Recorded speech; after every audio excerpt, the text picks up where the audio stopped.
ഇവിടെ മാധ്യമ പ്രവർത്തനം നടത്തുന്ന മുഴുവൻ മാധ്യമ പ്രവർത്തകരോടും ഞാൻ പറയാൻ ആഗ്രഹിക്കുന്നത്, രാമനിലയത്തിൽ ഞാനതിന്റെ കോപ്പി എടുത്തിട്ടുണ്ട്, വിവരാവകാശം അവിടെ നിന്ന് ഞാൻ എടുത്തിട്ടുണ്ട്.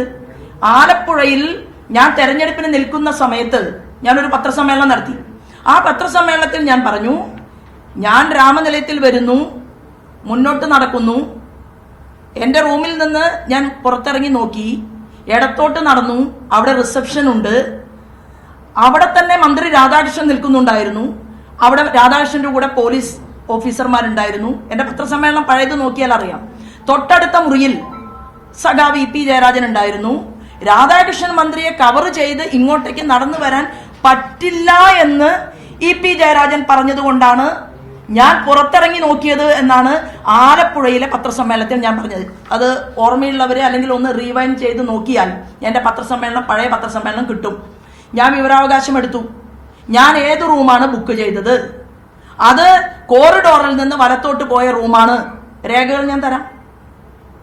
അത് എന്റെ റൂം. ഞാൻ അവിടെ നിന്ന് പുറത്തിറങ്ങി മുന്നോട്ട് വരുമ്പോൾ മന്ത്രി രാധാകൃഷ്ണന്റെ റൂം, തൊട്ടടുത്ത് ഇ പി ജയരാജന്റെ മുറി. ഞാൻ രാമനിലയത്തിൽ അങ്ങനെ വെറുതെ റൂം ബുക്ക് ചെയ്യുന്ന ഒരാളല്ലല്ലോ.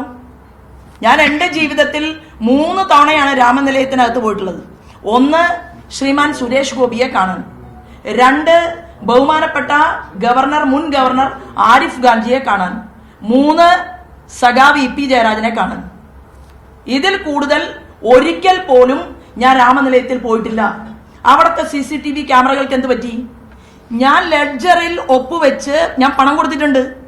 ആ ലെഡ്ജർ ബുക്ക് മാധ്യമപ്രവർത്തകരുടെ മുൻപിൽ ഹാജരാക്കട്ടെ. അപ്പൊ ഞാൻ ആലപ്പുഴയിൽ പറഞ്ഞ അതേ കാര്യങ്ങൾ തന്നെ ഞാൻ ഇപ്പോഴും പറയുന്നു.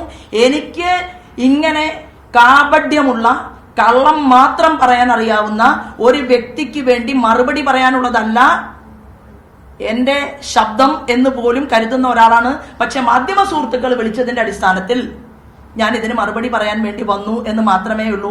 മൂക്കുകൊണ്ട് ക്ഷാ വരപ്പിക്കും കോടതിയിൽ, ഒരു തർക്കവും വേണ്ട.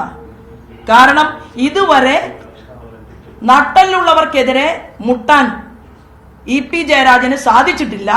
ഈശ്വരാധീനം കൊണ്ട് ഞാൻ ഈ കേസുമായിട്ട് മുന്നോട്ട് പോവും. പിന്നെ ഇ പി ജയരാജൻ ഒരു സർട്ടിഫിക്കറ്റും എനിക്കൊരു പുസ്തകത്തിലൂടെ തരേണ്ട ആവശ്യവുമില്ല. ഞാൻ അത് ഒരു താമ്രപത്രമായിട്ട് കരുതുന്നതുമില്ല. എന്നാൽ ഒരു കാര്യം ചെയ്യുമ്പോൾ തൻ്റെ ഇടം വേണ്ടേ? ആ കാര്യം മുന്നോട്ട് പോകണമോ? നമ്മൾ ജീവിതത്തിൽ ഒരു തീരുമാനമെടുക്കുമ്പോൾ പലപ്പോഴും ആലോചിക്കണം. ആലോചിച്ചതിന് ശേഷം ഒരു തീരുമാനമെടുത്താൽ ആ തീരുമാനത്തിൽ ഉറച്ചു നിൽക്കണം. അത് ചെയ്യാൻ സാധിക്കാത്ത ഒരാൾ ഇടതുപക്ഷ പാർട്ടി യോഗം ചേർന്ന് സഖാവ് ഇ പി ജയരാജനെതിരെ ചോദ്യശരങ്ങൾ ഉന്നയിച്ച് പിണറായി വിജയൻ അദ്ദേഹത്തെ ചുമതലയിൽ നിന്ന് മാറ്റി നിർത്തിയതിനു ശേഷം ജയരാജൻ നിഷ്കളങ്കനാണ് എന്ന് പണ്ട് കോടിയേരിയെ കുറിച്ച് പറഞ്ഞല്ലോ. മരിക്കുന്നതിന് മുമ്പ് പറഞ്ഞു, കോടിയേരി ധന്യനാണ്, കോടിയേരിയാണ് പാർട്ടിയെ മുന്നോട്ട് നയിക്കുന്നതെന്നൊക്കെ പണ്ട് പറഞ്ഞു. മരിച്ചുപോയ ആളെ കുറിച്ച് ഇനി പറഞ്ഞ് അതിലേക്ക് ഞാൻ കടക്കുന്നില്ല. അപ്പൊ എനിക്കിതൊക്കെ വളരെ സന്തോഷമേ ഉള്ളൂ. ബാക്കി പൂരിപ്പിക്കാനുണ്ടല്ലോ.